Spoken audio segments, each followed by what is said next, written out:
गुना शहर के शास्त्री पार्क में शनिवार को जिले भर के सैकड़ों डीजे संचालकों ने एक महत्वपूर्ण बैठक आयोजित कर अपनी व्यथा साझा की।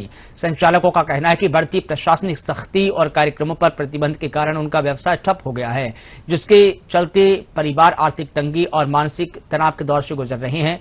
स्थिति इतनी गंभीर है कि कुछ संचालक आत्महत्या जैसे कदम उठाने को मजबूर है। बैठक में व्यापारी संघ के अध्यक्ष राजेश अग्रवाल ने संचालकों की समस्याओं को गंभीरता से सुना। उन्होंने आश्वासन दिया है कि वे प्रशासन से बातचीत कर बीच का रास्ता निकालने का प्रयास करेंगे।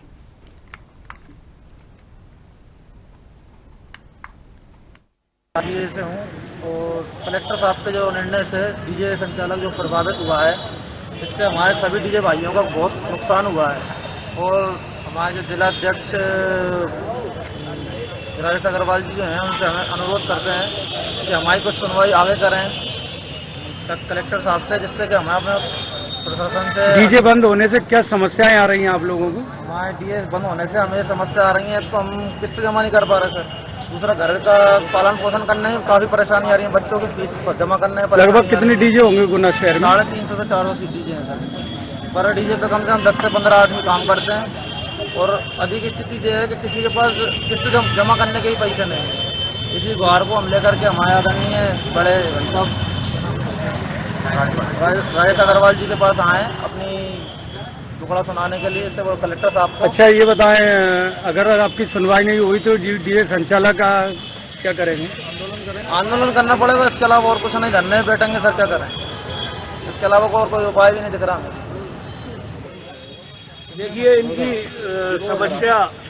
समस्या इनकी भी वाजिब है, और प्रशासन ने जो डीजे बैन किए वो भी जनप्रतिनिधियों की राय से और समस्त प्रशासनिक अधिकारियों ने बैठक में बैन किए। और इस पर से लेकर आपको शायद याद होगा कि पिछली बार ईद के बाद जब शांति समिति की बैठक हुई थी, तो उस समय भी सबने एक राय में डीजे वालों का विरोध किया था और ये कहा था कि डीजे बंद किए जाएं, क्योंकि इनकी जो आवाज है वो इतनी तेज है कि लोगों को उससे असुविधा हो रही है। पढ़ने वाले बच्चे हैं, हार्ट पेशेंट हैं, कमजोर घर हैं, तो इस वजह से बैन करने की पूरी तैयारी थी। लेकिन मेरे आग्रह पर माननीय प्रभारी मंत्री जी ने और कलेक्टर साहब ने, सभी प्रशासनिक अधिकारियों ने विचार किया, जनप्रतिनिधियों की भी सहमति मिली और एक डीजे पर उस समय अनुमति कराई गई थी। लेकिन अब वो फिर पुनः वही दोहराया गया और वॉल्यूम कम नहीं हुआ, तो इसकी वजह से डीजे बैन किए गए। लेकिन निश्चित है कि कहीं हमको राहत मिलेगी तो कहीं हम परेशान भी हो रहे हैं। अब हमारे पास समस्या ये कि जैसा इन लोगों ने बताया है, आज मेरे पास फोन आया, मुझे ज्ञात तो पहले से कि भाई साहब आपसे मिलना चाहते, तो मैंने कहा भाई मैं ही आ जाता हूँ आप लोगों से मिलने, आप परेशान मत हो। तो इन लोगों ने कहा हम शास्त्री पार्क में एकत्रित हो रहे हैं, तो मैं यहाँ इनकी समस्या के लिए इनके साथ खड़ा हुआ हूँ। लेकिन अब चक्कर ये होता है कि प्रशासन ने बैन कर दिया डीजे, तो वो लोग जो डीजे की आवाज से प्रभावित थे वो तो सुखी हैं, लेकिन इनके परिवारों पर रोजी रोटी का संकट है।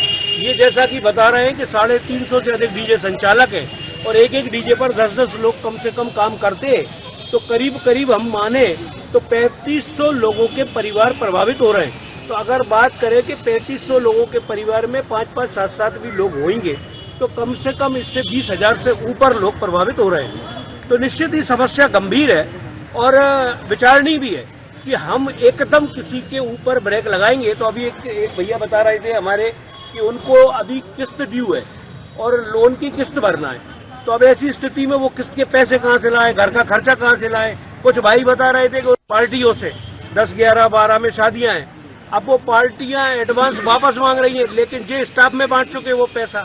तो हमारे पास समस्या ये कि हमको पैसे देने भी नहीं है, लोन की किस्त भरने भी नहीं है, घर का खर्च चलाने भी पैसे नहीं है। तो निश्चित है समस्या इनकी भी गंभीर है और इसमें मैं जो भी मेरा भरसक प्रयास होगा मैं इनके लिए करूंगा। और कलेक्टर साहब से बात करूंगा, माननीय प्रभारी मंत्री जी से बात करूंगा, जिला अध्यक्ष धर्मेंद्र सिंह सिकरवार जी से बात करूंगा, हमारे क्षेत्र के मुखिया महाराजा श्रीमंत सिंधिया जी से बात करूंगा और कोई ना कोई सौहार्दपूर्ण हल इनके लिए निकाला जाए, ऐसा प्रयास किया जाएगा। अभी ये बता रहा है कि हम सिर्फ 4 बॉक्स लगा के बजाएंगे। अगर ऐसी कोई बात बनती है तो निश्चित ही मैं आगे बढ़कर इनकी मदद करूंगा।